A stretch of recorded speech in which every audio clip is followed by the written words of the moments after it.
समितीची आज जे जयकुमार गोरे यांनी जे हक्कभंग टाकलेले होते मंत्री महोदयांनी, आज त्याच्या संदर्भात साक्षीसाठी मंत्री जयकुमार गोरे आणि ज्यांनी त्यांच्या विरोधात जे टाकलेले आहेत तसे यूट्यूब चॅनलचे खरात आणि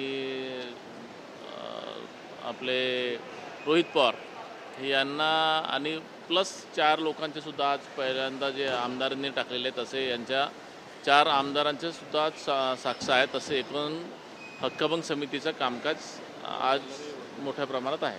रोहित पवारवर जो होता हक्कभंगाचा नोटीस होता त्याबाबत हे सगळे सुनावणी हो ते त्यांचं रोहित पवार पण त्यांच्यामध्ये आहेत आणि प्रकरण असं आहे की जे मंत्री आहेत आपले जयकुमारजी गोरे यांच्या विरोधात त्यांनी वेगवेगळ्या पद्धतीचे बदनामीकारक चित्र म्हणा किंवा व्हिडिओ म्हणा असं काही केलं होतं आणि त्याच्यामुळे त्यांनी 3 जणांविरुद्ध त्यांनी तो अर्ज सादर केला होता माननीय अध्यक्ष महोदयांकडे आणि अध्यक्ष महोदयांनी ते हक्कभंग समितीकडे पाठवलं आणि त्यामुळे 3 जणांची आम्ही सुरुवात केलं. परंतु जे संजय राऊत होते हे राज्यसभा सदस्य असल्यामुळे त्यांचं प्रकरण हा राज्यसभाकडे पाठवण्यात आला. पण 2 जे आहेत खरात यूट्यूबच्या लयभारी चॅनलचे आणि आपल्या रोहित पवार यांचा आम्ही साक्षी सुरू केली. रोहित पवार नेमकं काय आरोप केला होता मंत्री महोदयांनी? ते आता ते वेगवेगळ्या पद्धतीचे आहेत आणि तो तपासाचा पार्ट आहे. त्याच्यात काय प्रक्रिया चालणार आहे ही सगळी? ही प्रक्रिया दोघांची साक्ष आता आम्ही खुलासा बरेचदा मागवलेला आहे. आता अंतिम टप्प्यावरती आम्ही ते खुलासाच्या नंतर जे साक्ष असते ते साक्ष आम्ही आता घेतोय आणि लवकर अपेक्षित आहे 2-3 साक्षमध्ये त्याच्यानंतर आम्ही निर्णय देऊ. जर यामध्ये ते दोषी आढळले तर काय शिक्षेची तरतूद असू शकते? कुठल्या गोष्टींना सामोरं जावं? नक्कीच याच्यामध्ये अनेक प्रकरणामध्ये जर पाहिलं आपण 2 दिवसापासून तर अनेक दिवसपर्यंत आपण शिक्षेची सजा त्याचं प्रोविधान आहे आणि योग्य जर आढळलं समितीपुढे तर नक्कीच त्याच्यावरती कारवाई होईल. अविनाश प्रामाणिकरचा नामांकन अर्ज भरत असताना तुम्ही केले नाही, नाराज असल्याची चर्चा होती. नाही, नाराजी वगैरेचं नाही आहे. थोडेफार काही विषय आहेत आणि परंतु आम्ही आधीच सांगितलं की आम्ही काँग्रेसला मदत करणार नाही, आम्ही युतीसोबत आहोत. आता आमचा प्रश्न एकच असते की तुम्हाला जेव्हा निवडणूक आली की बरोबर तुम्ही फोन करता, आठवण येते, परंतु जेव्हा तुमचा स्वार्थ नसला, जर एखादा माझ्या विधानसभेच्या फॉर्म भरताना वेळेस सुद्धा भारतीय जनता पक्षाचा एकही नेता आला नव्हता, त्यावेळेस आम्ही कोणावरती काही बोललो नाही, कोणाला राग पण नाही केला. तर त्याच्यामुळे असू शकते कारण अजून आमच्या पक्षाचं काही बैठक झाली नाही आहे, परंतु नक्कीच आम्ही युतीसोबत आहोत. पालकमंत्री जेव्हापासून आले त्यांनी एक निधी ना नगरसेवकाला दिलं ना आमच्या DPDCमध्ये, जसं आमच्या समन्वय समितीमध्ये ठरला आहे स्थानिक आमदाराला 70% निधी द्यायचा. 70% जाऊ द्या, 5% सुद्धा निधी त्यांनी दिलेली नाही आहे. आणि नगरसेवकांना आम्ही आता विचारतोय का बा ते प्रचंड नाराज आहेत. तुम्ही नगरसेवकाला मित्रपक्ष म्हणून सांभाळत नाही तर तुमच्या पाठीमागे कसे नगरसेवक राहतील, हा सुद्धा अनेक प्रश्न आहे. शिवसेनेचे नगरसेवक निधीला घेऊन नाराज आहे का आणि त्यांची नाराजी या निवडणुकीत पाहायला मिळू शकते? नाही, नाराज तर आहेत, परंतु ते आम्ही योग्य वेळी सोडवण्याचा प्रयत्न करू. युतीचा परिणाम निवडणुकीच्या मतांच्या फाटाफुटीवर होईल?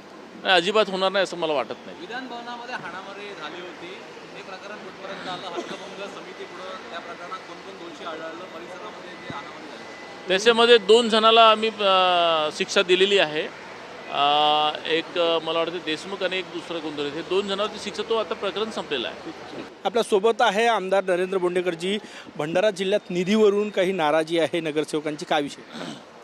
जेव्हापासून पालकमंत्री डॉक्टर भोयर आलेले आहेत त्यांनी जो सिस्टम आमचा पूर्वी जो सुरू होता, फडणवीस साहेबसुद्धा पालकमंत्री जेव्हा भंडारात होते तेव्हा त्यांनी एकदम ठरवून दिलं होतं की स्थानिक आमदाराला किती द्यायचा, काय द्यायचा, आणि तो सिस्टम सगळे पालकमंत्र्यांनी फॉलो केला होता. परंतु भोयर साहेब जेव्हापासून पालकमंत्री झालेत तेव्हापासून तो जो समन्वय समितीनं ठरवलेला जो 70% स्थानिक आमदाराला द्यायला पाहिजे तो सुद्धा देत नाही. आमचे नगरसेवक आहेत त्यांना द्यायला आम्ही जेव्हा BJPला 30% द्यायचा आणि आम्ही 70% घ्यायचा. या निवडणुकीत नगरसेवकांची नाराजी आहे का? ही विधान परिषद निवडणूक आहे. नाही, नाराजी आहे, 100% नाराजी आहे का त्यांनी समाधान निधीचा कुठल्याच हे झालेलं नाही आहे. परंतु तरी आम्ही आमच्या नगरसेवकांना सांगितलेलं आहे की युतीच्या बाहेर जायचं नाही. अब्दुल सत्तारांनी म्हटलं की भाजप शिवसेनेला संपवत आहे. संजय गायकवाडांनी त्यांना समर्थन दिलं. तुमचं काय मत आहे?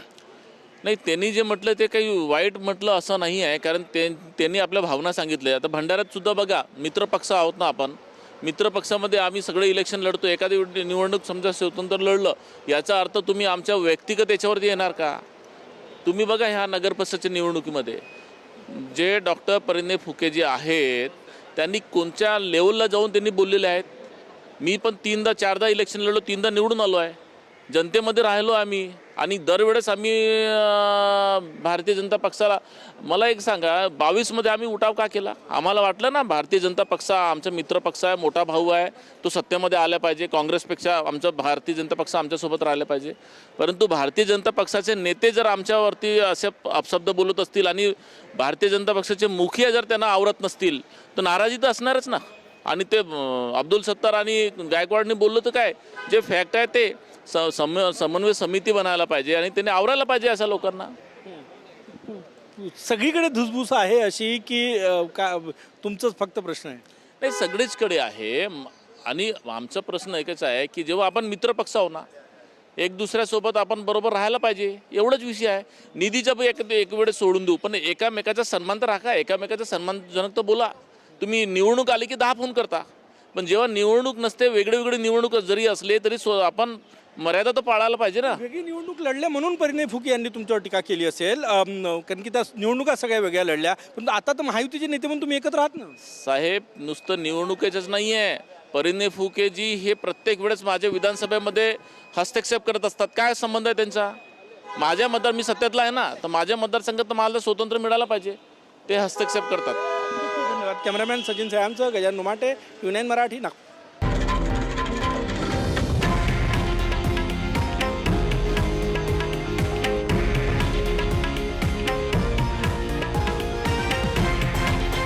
हे आहे देशातील नंबर 1 न्यूज नेटवर्क आणि आपण पाहत आहात TV9 मराठी, एकमेव.